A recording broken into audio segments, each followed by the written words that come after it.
मनसे प्रमुख राज ठाकरे यांनी सरसंघचालक मोहन भागवत यांच्यावर घणाघाती टीका केली आहे। तर अप्रत्यक्ष राजकीय भूमिका घेण्याच्या भानगडीत पडू नका आणि हिंदी लाडणाऱ्या सरकारचे कान उपटून दाखवा असं राज यांनी ठणकावून सांगितलंय।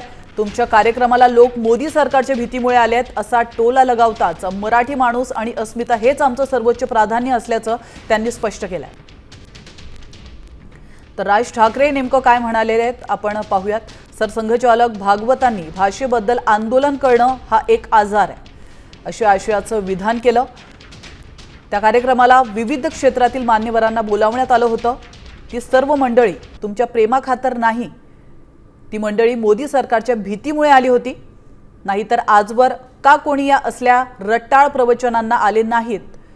त्यामुळे ती मंडळी आपल्यासाठी आली होती या गैरसमजातून बाहेर या।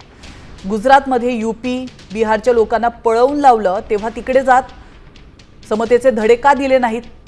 मराठी माणूस सहनशील आहे, सत्ताधारी लिबलिबीत आहेत म्हणून भागवतांची अशी हिंमत होते। अप्रत्यक्ष राजकीय भूमिका घेण्याच्या भानगडीत पडू नका।